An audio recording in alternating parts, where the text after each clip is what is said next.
السلام عليكم ورحمة الله تعالى وبركاته. بسم الله الرحمن الرحيم. ரியாது சாலிஹீன் பாடம் 150. இந்த ரியாது சாலிஹீன் கிதாபினுடைய 150ஆம் நாள் பாடத்தில் நாம் அமர்ந்திருக்கின்றோம். இன்றைய பாடத்தில் பாபு தஹரீமி துல்மி வல் அம்ரி பிரத்தில் முதாலிம் என்ற இந்த தலைப்பின் கீழ் அமையக்கூடிய அந்த ஹதீஸுகளை பற்றி நாம் பேசிக் கொண்டிருக்கின்றோம். அல்ஹம்துலில்லாஹ்.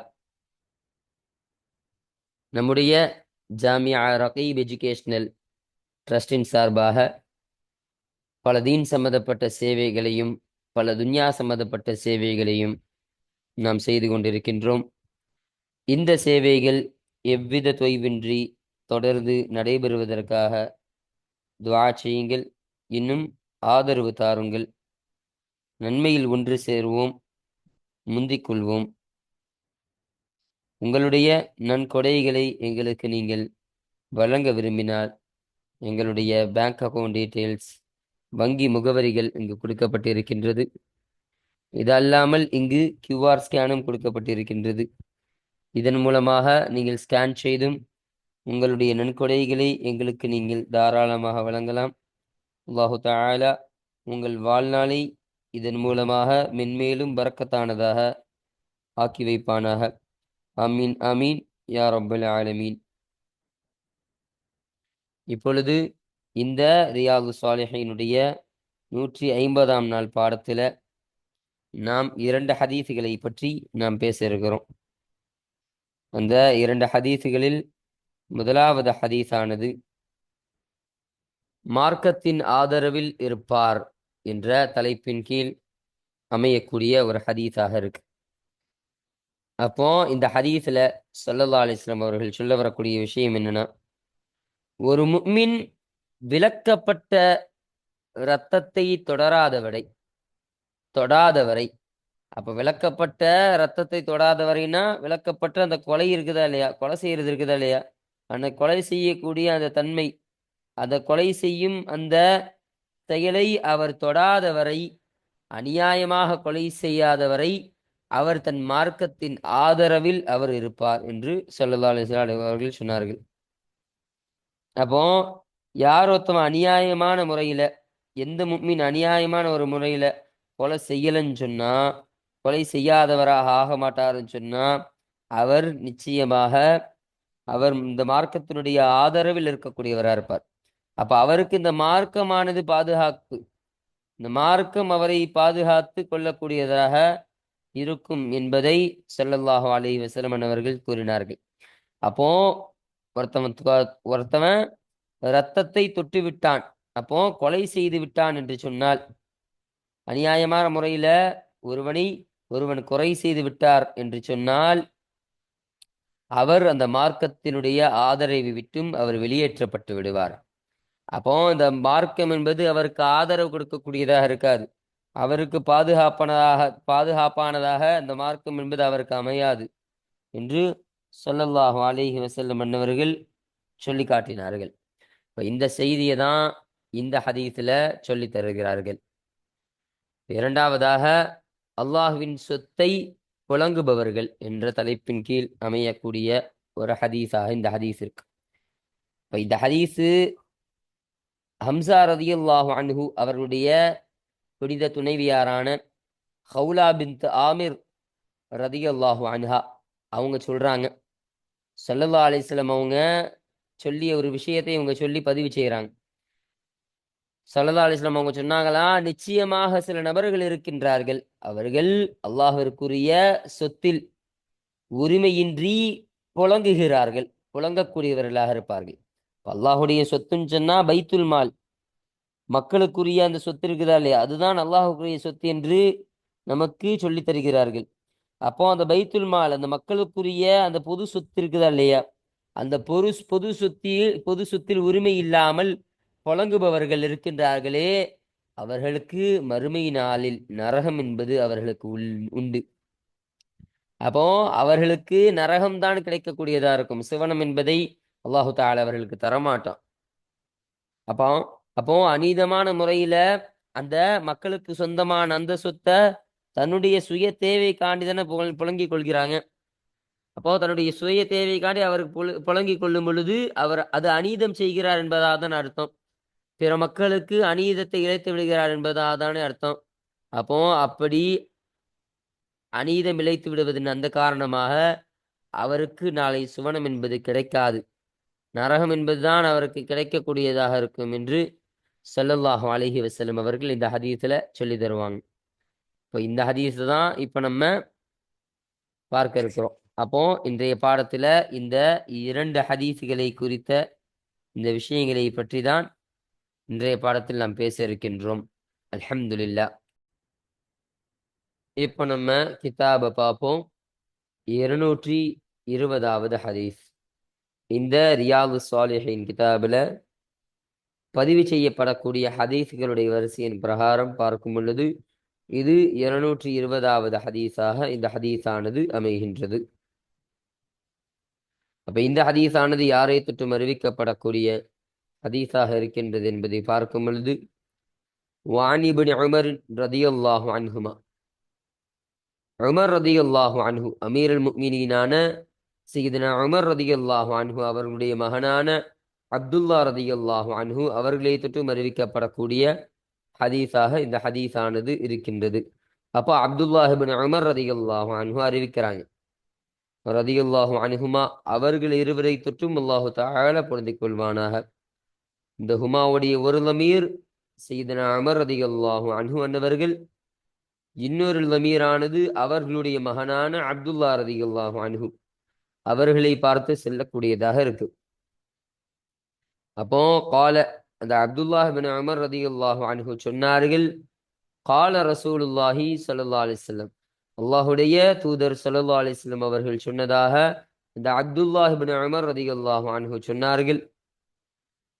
ஸல்லல்லாஹு அலைஹி வஸல்லம் சொல்றாங்க, என்ன சொல்றாங்க பாருங்க, லை யஸாலல் முஃமினு, ஒரு முஃமின் ஆகிறவர் நீங்க மாட்டார், ஃபீ ஃபுஸ்ஹத்தின் மின் தீனிஹி, தன்னுடைய மார்க்கத்திலிருந்தும் ஒரு விசாலத்திலே ஒரு முஃமின் நீங்க மாட்டார், மாலம் யுசிபு, அவர் அடையாத காலமெல்லாம், தமன் ஹராமன், ஒரு ஹராமான இரத்தத்தை அவர் அடையாத காலமெல்லாம் தன்னுடைய மார்க்கத்திலிருந்து ஒரு விசாலத்தில் ஒரு முஃமின் நீங்க மாட்டார் என்று ஸல்லல்லாஹு அலைஹி வஸல்லம் அவர்கள் சொன்னார்கள்.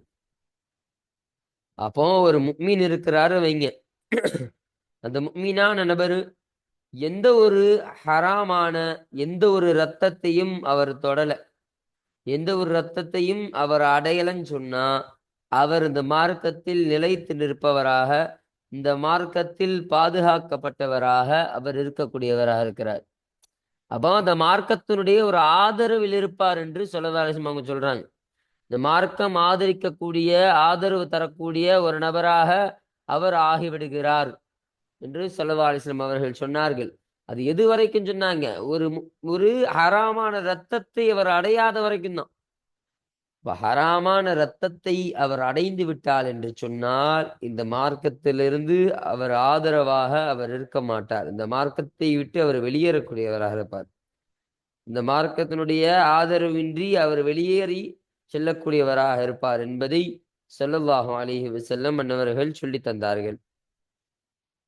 அப்போ இந்த ஹராமான ரத்தம் சொன்னா என்னது?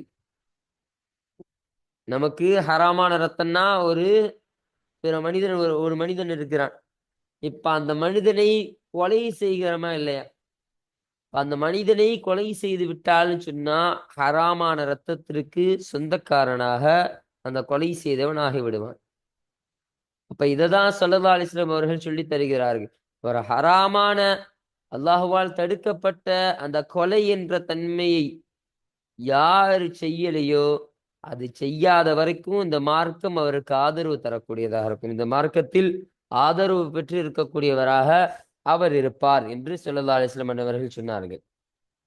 அப்போ அப்படி ஹராமான ஒரு ரத்தத்தை தொட்டுட்டாரு, ஒரு நபரை ஒரு முஃமின் கொலை செஞ்சிட்டாரு என்று சொன்னா அப்போ ஒரு விஷயம் விளங்கணும், அநீதமான ஒரு முறையில கொலை செஞ்சாலும் தான் ஒரு கொலை வரும். அதுதான் ஸல்லல்லாஹு அலைஹி வஸல்லம் அவர்கள் ஹராமான ஒரு ரத்தம் சொன்னாங்க. அப்போ நம்ம போர் செய்கிறோம், போரில் கலந்து கொள்கிறோம் ஜிஹாது பண்ணும்போது, அந்த ஜிஹாதுக்கு போனா சஹாபாக்கள் எத்தனை நபர்களை கொலை செஞ்சிருக்கிறாங்க. அதெல்லாம் கொலையா? அதெல்லாம் குற்றம் உண்டா அப்படின்னு கேட்டா அதற்கு குற்றம் கிடையாது. ஏனென்றால் அது போர், ஏனென்றால் அது யுத்தம். அந்த யுத்தத்தில் அவர்கள் கொலை செய்தது எதிரிகளாக இருக்கின்றார்கள். அல்லாஹ்வை மறுக்கக்கூடிய, நயவஞ்சகத்தில் வாழக்கூடிய காஃபிர்களாகவும் முனாஃபிக்கீன்களாகவும் தான் இருந்தாங்க. அப்ப அவங்கள கொலை செய்யறது எந்த ஒரு தப்பும் கிடையாது. அப்போ அது ஹலாலான ரத்தம். ஸல்லல்லாஹு அலைஹி வஸல்லம் அவர்கள் இங்க ஹராமான ரத்தம் குறிப்பிட்ட காரணம், அநீதமான முறையில எந்த ஒரு பாவம் ஒருத்தன் செய்யாம சும்மா இருக்கக்கூடிய, சாதாரணமாக இருக்கக்கூடிய ஒரு நபரை கொலை செய்கிறான் இல்லையா ஒரு நபர் அநீதமான ஒரு முறையில, அந்த அநீதமான முறையில அவன் கொலை செய்யாத வரை அவன் ஒரு நல்ல முஃமினாக இந்த மார்க்கத்தில் ஆதரவு தரப்படக்கூடிய ஒரு முஃமினாக அவன் இருப்பான் என்று ஸல்லல்லாஹு அலைஹி வஸல்லம் அவர்கள் சொன்னார்கள். அப்படி அவன் ஹராமான ரத்தத்தை தொட்டுட்டான், ஒரு மனுஷனை அநியாயமான ரீதியில தன்னை சும்மா ஒரு மனுஷன் வந்து ஒரு மனுஷன் அடிக்கிறான், ஒரு முஃமினை அடிக்கிறார். அந்த முஃமின் உடனே கோபம் வந்துருச்சு, அடிச்ச உடனே கோபம் வந்து உடனே ஏதாவது கத்தியோ எதையாச்சும் கொண்டு இந்த நபரை கொலை செஞ்சிடுறாரு. அப்ப அது எவ்வளவு பெரிய பாவம். கேட்டா அவரை நடிச்சாரு, எனக்கு கோபம் வந்துச்சு, நான் கொலை செஞ்சேன் அப்படின்னு சொல்ல முடியாது. அதுவும் ஒரு பாவமான செயல். அப்போ அவர் அடித்தாருன்னு சொன்னா அந்த அளவிற்கு அவர் எப்படி அடித்தாரோ அதே அளவிற்கு திரும்ப அடிக்கத்தான் மார்க்கத்தில் அனுமதி இருக்கே தவிர, கொலை செய்வதற்கு மார்க்கம் எந்த விதத்திலேயும் அனுமதி தந்தது கிடையாது. அதுவும் அநீதமான முறையில் எந்த ஒரு கொலையையும் மார்க்கம் என்பது அனுமதித்ததே கிடையாது என்று ஸல்லல்லாஹு அலைஹி வஸல்லம் அவர்கள் சொன்னார்கள். அப்போ அப்படி அல்லாஹுவால் அனுமதிக்கப்படாத அந்த கொலையை, அந்த ஹராமான ஒரு கொலையை ஒருத்தவன் செஞ்சான்னு சொன்னா அவர் இந்த மார்க்கத்திலிருந்து, இந்த மார்க்கத்தினுடைய ஆதரவிலிருந்து வெளியேறக்கூடியவராக இருக்கார். அப்போ மார்க்கத்தை விட்டே அவர் வெளியேறக்கூடியவராக இருக்கார். அவர் உண்மை முஃமின் கிடையாது என்பதை தான் ஸல்லல்லாஹு அலைஹி வஸல்லம் அவர்கள் இந்த ஹதீஸின் மூலமாக சொல்லித் தருகிறார்கள். பாருங்க, ரவாஹுல் புகாரி, இந்த ஹதீஸினை புகாரி ரஹ்மத்துல்லாஹி அலைஹி அன்னவர்கள் அறிவித்தார்கள். அப்போ இந்த ஹதீஸானது இந்த அநீதம் இழைக்குதல்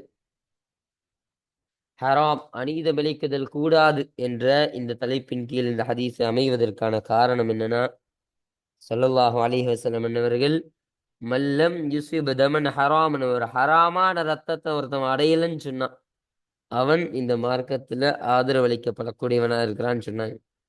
அப்போ நம்ம இவ்வளவு தூரம் விளக்குனதே அந்த ஹராமான ரத்தம் என்பது அநீதமான ஒரு கொலையை தான் ஸல்லல்லாஹு அலைஹி வஸல்லம் அவர்கள் சொல்கிறார்கள். அப்ப அநீதமான ஒரு கொலையை யாரு செஞ்சானோ அவன் இந்த முஃமின் என்ற இந்த பதவியிலிருந்து வெளியேற்றப்படுகிறான். முஃமின் என்ற இந்த மார்க்கத்தினுடைய, தன்னுடைய மார்க்கத்திலிருந்து ஆதரவளிக்கக்கூடிய படக்கூடிய நபர்கள்ல இருந்து இவர் வெளியேறப்படுகிறார் என்று ஸல்லல்லாஹு அலைஹி வஸல்லம் அவங்க சொன்னாங்க. அப்ப அநீதமான ஒரு கொலை செய்தவருக்கான தண்டனை, அவருக்கான ஒரு சோதனை என்னவாக இருக்கும் என்பதை ஸல்லல்லாஹு அலைஹி வஸல்லம் அவர்கள் இந்த ஹதீஸ்ல சொல்லி தந்தாங்களா இல்லையா? அப்போ இந்த ஒரு கருத்தின் காரணமாக தான் இந்த ஹதீஸானது இந்த அநீதம் இழைக்குதல் கூடாது, ஹராம் என்ற இந்த பாடத்திற்கு பதிவு செய்யப்படக்கூடிய காரணமாக இது அமைகின்றது. அல்ஹம்துலில்லாஹ். அப்போ இதுல நம்ம 220வது ஹதீஸை நம்ம பார்த்து நிறைவு செஞ்சாச்சு. அடுத்தபடியாக இந்த 221வது ஹதீஸை குறித்தான விஷயங்களை குறித்து நம்ம பார்ப்போம் வாங்க. அப்போ இந்த ஹதீஸானது ரியாது ஸாலிஹீன் கிதாபில் பதிவு செய்யப்படக்கூடிய ஹதீஸ்களுடைய வரிசையின் பிரகாரம் இது 221வது ஹதீஸாக இந்த ஹதீஸானது அமைகின்றது. இன்னும் இந்த ஹதீஸை வந்து இந்த அநீதம் செய்தல் கூடாது, அநீதம் இழைக்குதல் கூடாது என்ற இந்த பாடத்திற்கு கீழ் வரக்கூடிய ஹதீஸ்கள்ல இது இறுதி ஹதீஸாக, இது கடைசி ஹதீஸாக இந்த ஹதீஸானது இருக்கின்றது. அப்ப இத்தோட இந்த அநீதம் இழைக்குதல் கூடாது என்ற இந்த தலைப்பின் கீழ் வரக்கூடிய ஹதீஸுகள் நிறைவு செய்யப்படும். சரிங்களா? இப்ப பாருங்க, அப்ப இந்த ஹதீஸானது யாரை தொட்டு அறிவிக்கப்படக்கூடிய ஹதீஸாக இருக்கின்றது என்பதை பார்க்கும் பொழுது, وعن خولة بنت عامر الأنصارية رضي الله عنها. அப்போ ஆமிர் என்று சொல்லப்படக்கூடிய நபருடைய மகளான ஹவுலா ரதியல்லாஹு அன்ஹா அவர்களை தொட்டு அறிவிக்கப்படக்கூடிய ஹதீஸாக இருக்கு. அப்போ ஹவுலா பின்த் ஆமிர் ரதியல்லாஹு அன்ஹா அல் அன்சாரியா, இவர்கள் அன்சாரி சஹாபியாக இவர்கள் இருக்கின்றார்கள். அப்ப மதீனா வாசிகளில் இருந்து உள்ள சஹாபாக்களாக ஒரு சஹாபியாக இவர்கள் இருக்கின்றார்கள் என்று நமக்கு சொல்லித் தருகிறார்கள். வஹிய இன்னும் அவர்கள் ஆகிறவர்கள் அந்த ஹவுலா பின் ஆமிர் ரதியல்லாஹு அன்ஹு என்பவர்கள் ஆகிறவர்கள் இம்ராஅத்து ஹம்ஸத ரதியல்லாஹு அன்ஹு, ஹம்ஸா ரதியல்லாஹு அன்ஹு அவர்களுடைய மனைவியாராக இருக்கிறார், அவர்களுடைய மனைவியாக இருக்கின்றார்கள் என்று சொல்லித் தருகிறார்கள். அப்ப ஹம்ஸா ரதியல்லாஹு அன்ஹுடைய மனைவி யாரு? இந்த ஹவுலா பின் ஆமிர் ரதியல்லாஹு அன்ஹா என்பவர்கள். அப்போ இந்த ஹம்ஸா ரதியல்லாஹு அன்ஹு அவங்க யாரு? அவங்கள பத்தி ஒரு சின்ன குறிப்பை நம்ம பார்ப்போம். அவங்க யாருன்னா ரசூலுல்லாஹி ஸல்லல்லாஹு அலைஹி வஸல்லம் அவர்களுடைய பெரிய தந்தையாக இருக்கின்றார்கள். அப்போ ஸல்லல்லாஹு அலைஹி வஸல்லம் அவங்களுடைய தந்தையினுடைய சகோதரராக இருக்கிறாங்க. யாரு? இந்த ஹம்ஸா ரதியல்லாஹு அன்ஹு அன்னவர்கள்.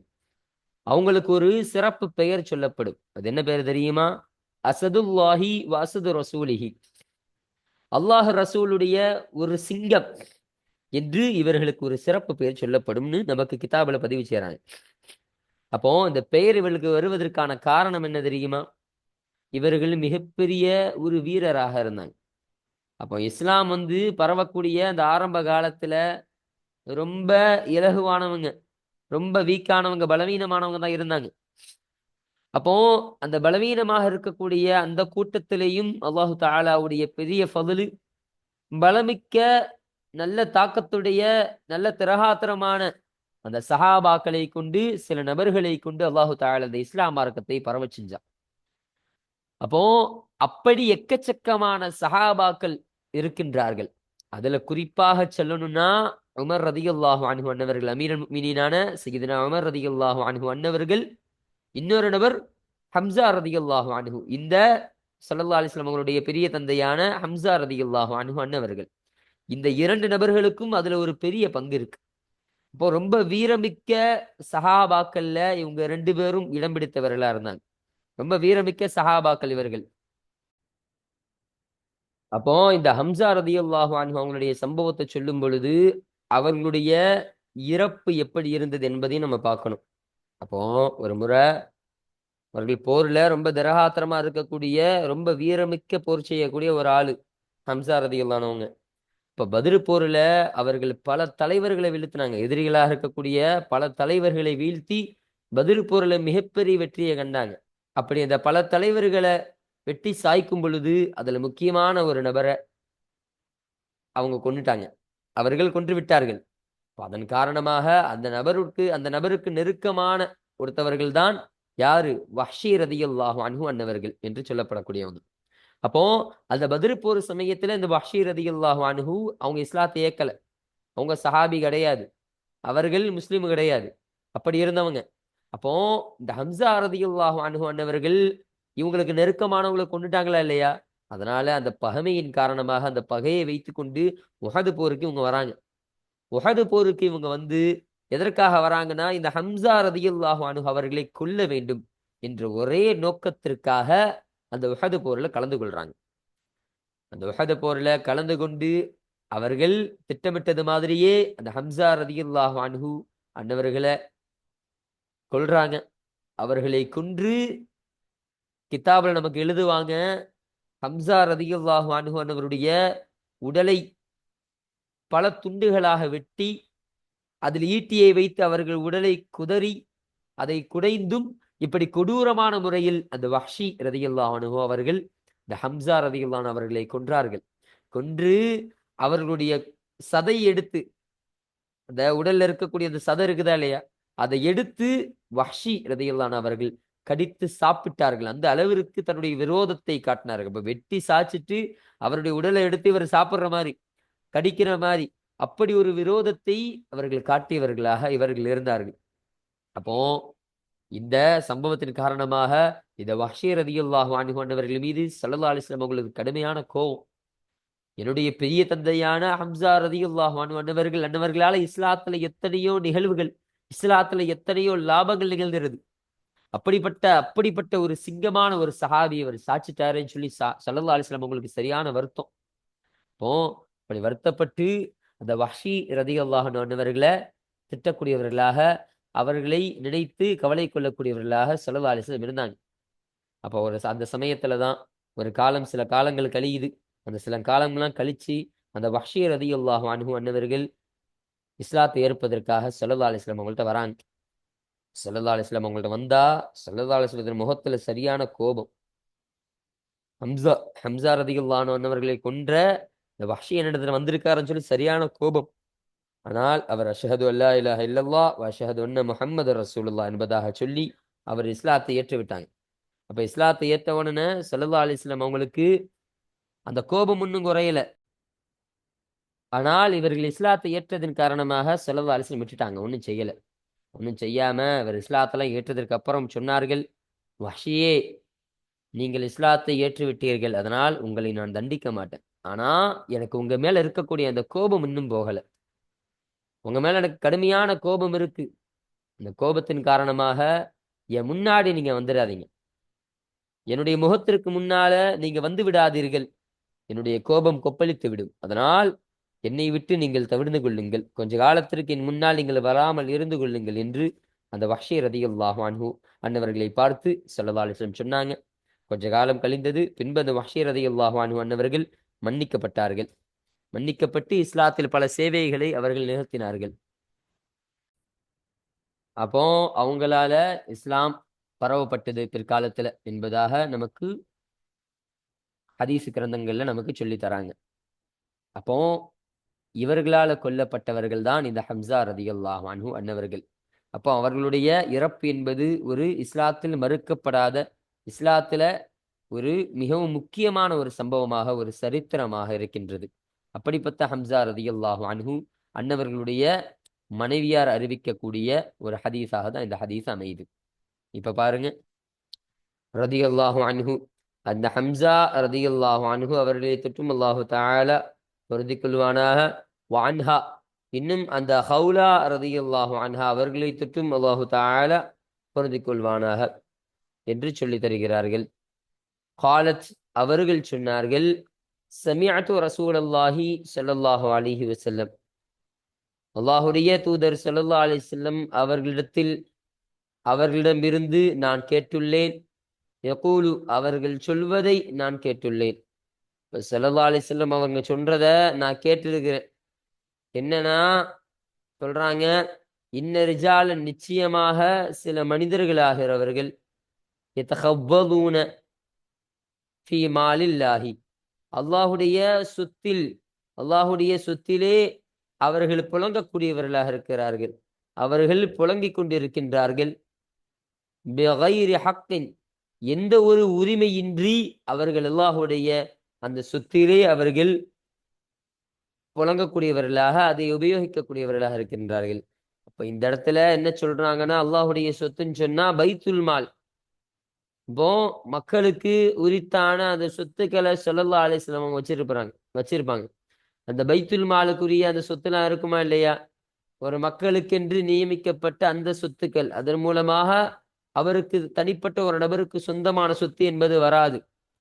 அப்போ அந்த பைத்துல் மால் சொத்துல இருந்து யாரு உபயோகித்துக் கொண்டிருக்கின்றார்கள், சில மனிதர்கள் உபயோகம் செய்து கொண்டிருக்கின்றார்கள் என்று தன்னுடைய சுய தேவைக்காக எந்த ஒரு உரிமையும் இல்லாம அந்த பைத்துல் மாலிலிருந்து எந்த ஒருவர், சில மனிதர்கள் உபயோகம் செய்து கொண்டிருக்கின்றார்கள், புழங்கிக் கொண்டிருக்கின்றார்கள் என்று ஸல்லல்லாஹு அலைஹி வஸல்லம் அவர்கள் சொன்னார்கள். சொல்லிட்டு சொன்னாங்க, ஃபலஹுமுன் நாரு, எனவே அவர்களுக்கு இருக்கின்றது அந்நாரு, நரகம் என்பது அவர்களுக்குரியதாக இருக்கின்றது. யௌமல் கியாமதி, மறுமை நாளில் நரகம் என்பது அவர்களுக்குரியதாக இருக்கின்றது என்று ஸல்லல்லாஹு அலைஹி வஸல்லம் அவர்கள் சொன்னார்கள்.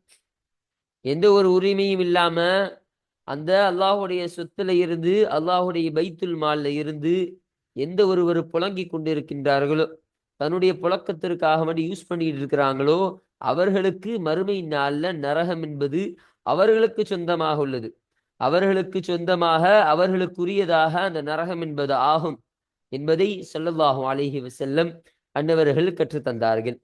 அப்ப இந்த ஹதீஸை தான் சொல்றாங்க, ரவாஹுல் புகாரி, இந்த ஹதீஸனை புகாரி ரஹ்மத்துல்லாஹி அலைஹி அன்னவர்கள் அறிவித்தார்கள்.